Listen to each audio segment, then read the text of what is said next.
Dear students of BCom Part 3,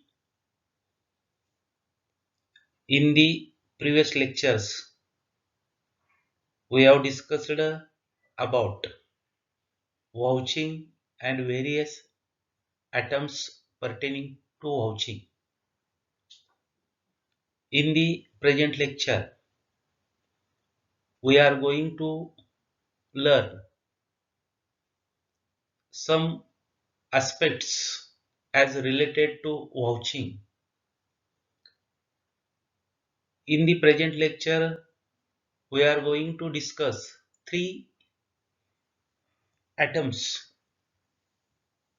regarding vouching, of which first item is vouching of sale of fixed asset. Second item is vouching of sale of investments. And third one, vouching of income from interest and dividend. Firstly, we relate to vouching of sale of fixed asset. There are two important aspects in the business. One aspect is purchase and another is sales. Sale of goods generates revenue to the business, but here we are focusing sale of fixed asset. In case of sale of fixed asset, what are the important points of vouching that should be considered by the auditor? Fixed assets are the assets which are held in business for permanent use and not for resale. The intention of fixed asset holding is to generate revenue by utilization of these assets. Fixed assets are of certain types, that is tangible fixed asset, intangible fixed asset, but we are also focusing mostly regarding tangible assets. On the basis of certain parameters, the life of fixed assets is to be determined. Vouching is a process in which different transactions are checked with the help of documentary evidences.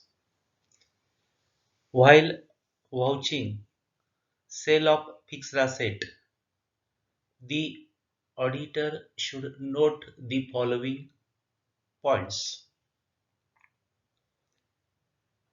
While vouching sale of fixed asset, the auditor should examine sale contract, receipt issued, resolution passed in minute book, tender notice, brokers or auctioneer's note, and related correspondence, etc. It means that while vouching fixed asset, there is a need to examine documentary evidences like sale contract, receipt issued, and resolution passed by the concerned authority. The Audit the auditor should compare the amount and particulars of fixed assets sold with the entries in the cash book. In order to get complete idea, the auditor the auditor should compare the amount of fixed asset with the cash book. In cash book, all cash receipts are recorded as well as all cash payments are recorded. On account of sale of fixed asset, cash realized that should be recorded in cash book, and for that purpose, the auditor should compare the amount realized on sale of fixed asset with cash book entries.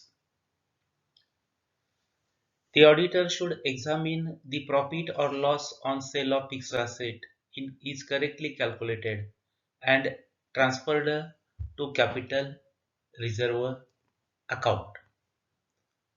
It is noted that fixed asset being capital nature, it means that sale or purchase of fixed asset treated as capital income or capital expenditure. When fixed asset is sold, the profit on it is termed as profit, but that is capital profit that should be transferred to capital reserve. If there is a loss, that loss amount should also be transferred to capital reserve account, that is capital loss. The auditor should confirm if any asset sold as scrap, loss is transferred to profit and loss account. Due to constant use of fixed asset, the fixed asset may become useless, and that the fixed assets having scrap nature, and that scrap sold in the market, and loss on that sale is to be transferred to profit and loss account.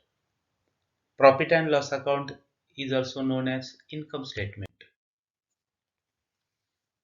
This is all about vouching of fixed asset.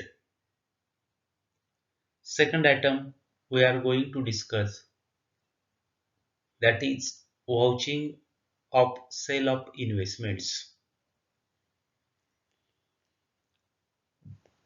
There are two types of investment.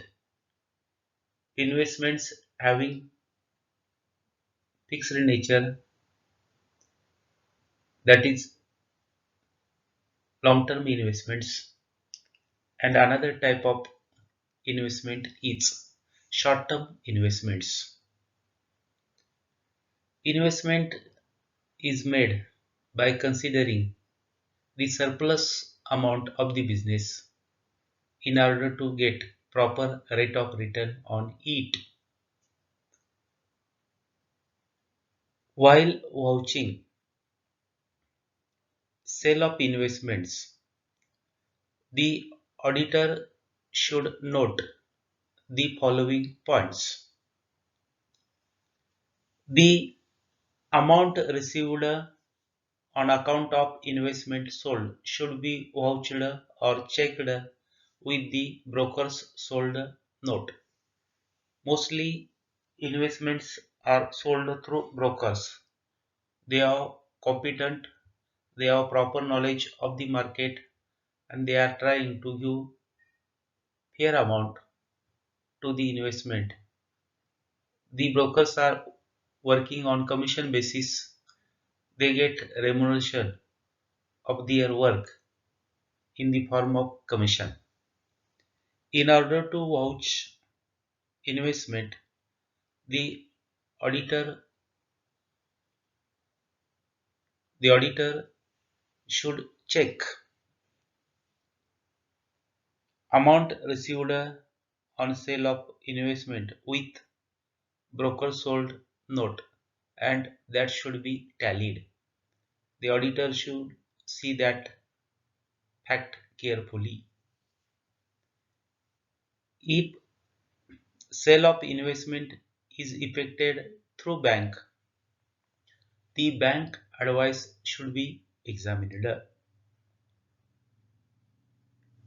Bank may also sold the investment of the business for the proper value if the transaction is happened through bank.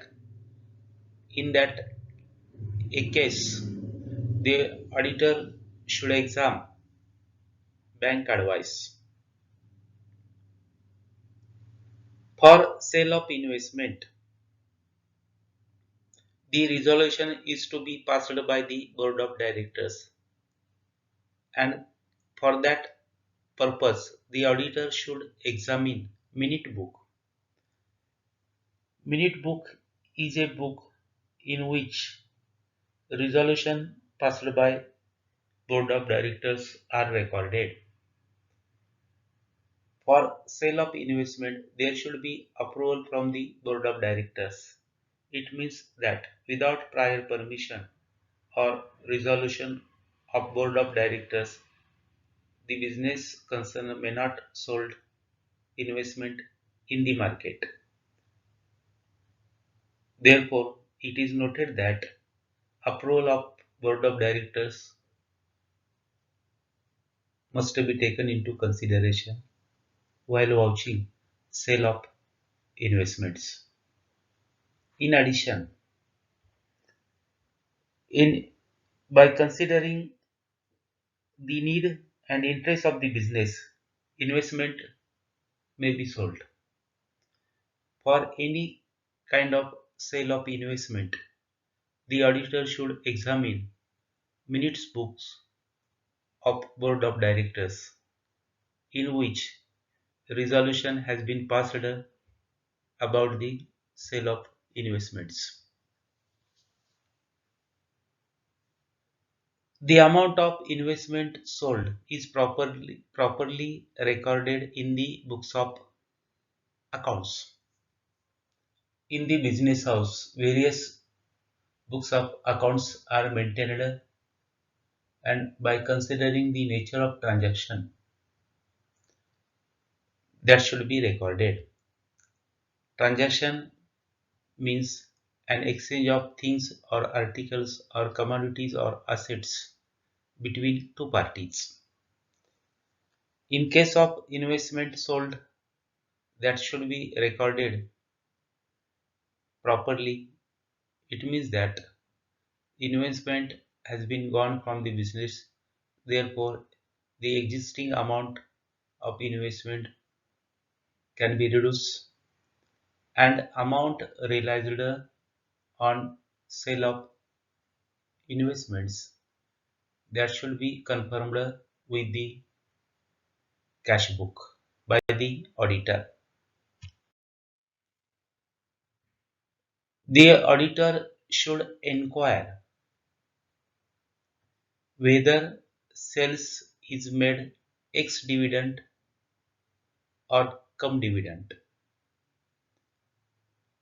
and check the relevant matter carefully. Here, the student should consider ex dividend means excluding dividend,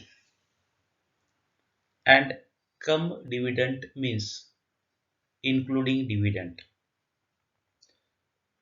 Dividend or dividend or interest generally calculated for 6 months or for a year, as well as there are two types of investment sold transactions, namely ex interest or cum interest. Also note that X interest means excluding interest, cum interest means including interest. Interest and dividend both as giving income on investments. Suppose investment sold in market for rupees 10,000 having rate of interest 6%. Therefore, the interest on it rupees 600 for a year at the rate of 6%. And investment sold suppose on July 2020. So interest from 1st April 2020 to 30th September 2020. Suppose the transaction is X interest means there should not be considered a interest, but if the transaction is come interest, there should be considered a interest. So auditor should properly check whether the sale of investment is related to X interest or cum interest or X dividend or cum dividend. The auditor should see that profit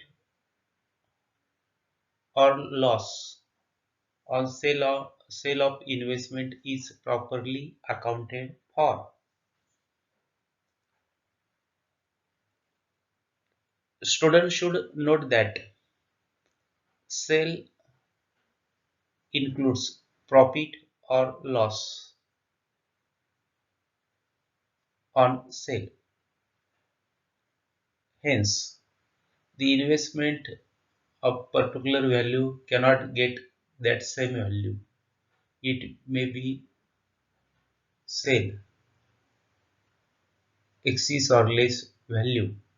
If the investment is sold for excess amount, that is termed as profit on sale of investment. On the other hand, if the investment is sold less than existing value, that is termed as loss on sale of investment.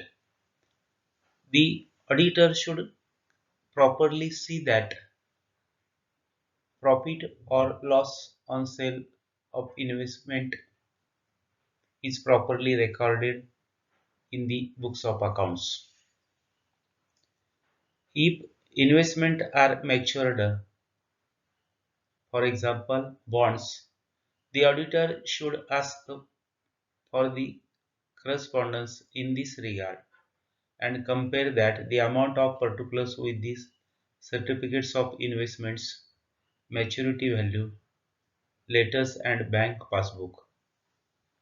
Maturity means suppose a business house purchased bonds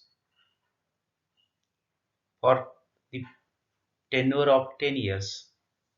After 10 years, that that investment will mature, and at that time it is necessary to consider whether the period of bonds is matured, and if the matured, the auditor should see that the amount realized on investments with the cash book and passbook entries as well as certificates of investments and maturity value of investment. To ensure separate accounting is being done for capital receipt and revenue receipts. There are two types of income, there are two types of receipt, namely capital receipts and revenue receipts. Dividend and profit or loss on sale of investment is a revenue receipt, and the sale proceeds of investment cost should be booked as capital receipts. If the investment is sold in the market, there are two aspects that must be taken into consideration. Aspect number one, that is cost of investment sold, that is considered a capital receipts. And second aspect, dividend on investment or profit on sale of investment is treated as revenue receipt. The auditor should see that two components are recorded separately as per accountancy principles. The auditor should ensure investment is sold for the sake of interest of concern. This point is very important.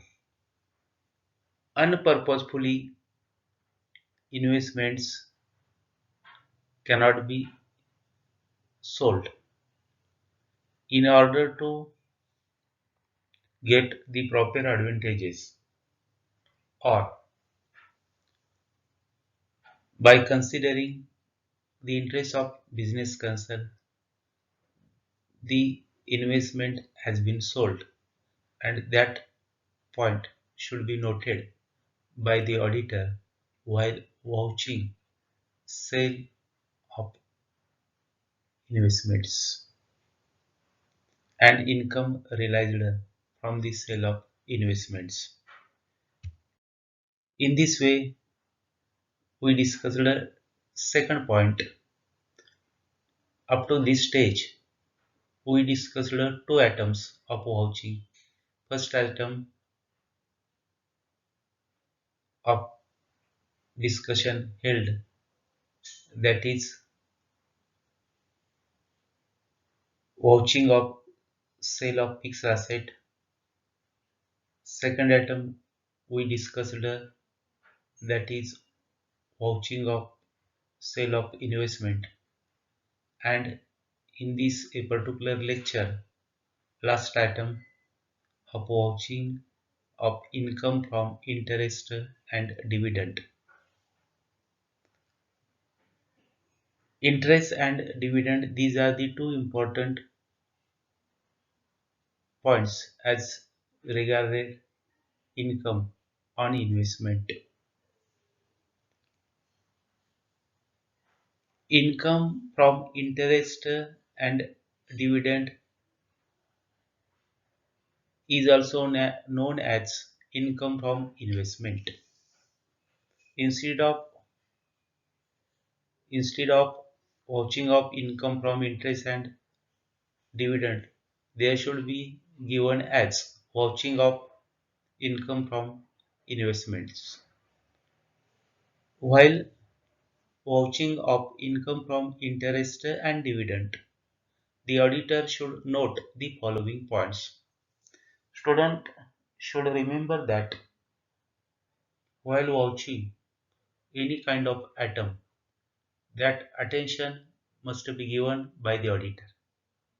While vouching income from investments, the auditor should note or consider the following points.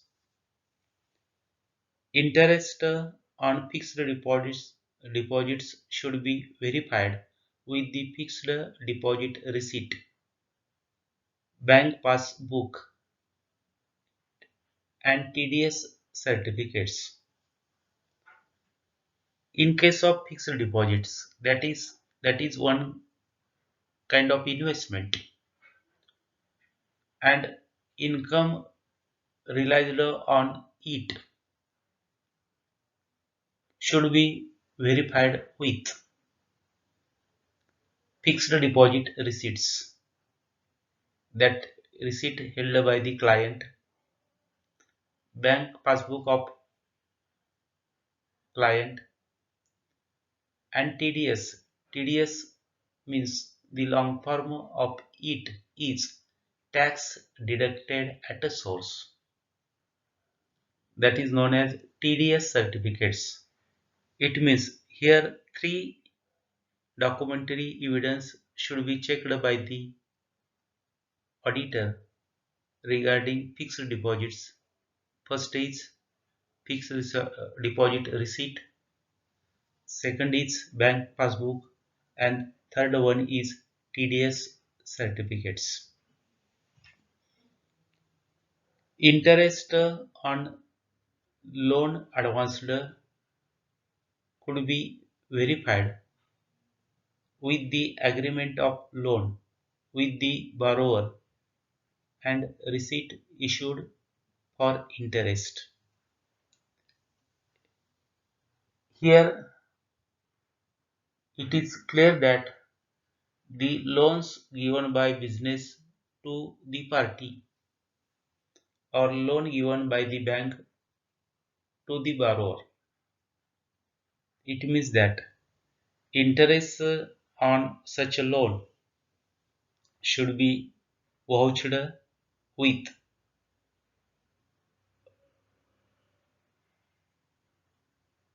agreement of loan with the borrower as well as receipt issued for interest. Interest on investment could be examined with bonds or certificates of investment. If we have invested or the business house has invested certain amount in particular type of investments, the certificates can be issued by the organization to whom with whom we have invested. For that purpose, auditor should check certificates of investment or bonds, interest warrants, and bank passbook. In case of sale of investment, auditor should check ex interest and cum interest transaction on the basis of sold note or bought note. We are discussing about interest and dividend from investment. But if the investment is sold, for that purpose, the auditor should check whether the sale of investment is related to ex interest or cum interest. One thing should be there, not both, either ex interest or cum interest. For that purpose, the auditor should verify sold note or bought note. Dividend could be verified with the dividend warrants and with the share certificates. If the shares held by the client would get dividend and that dividend should be verified with share certificates and dividend warrants. The auditor should confirm himself interest and dividend are received in time or there is any outstanding portion. He should make actual calculation of interest and dividend. It means that the auditor should confirm interest or dividend on investments received in time, and if there is any arrears, there should be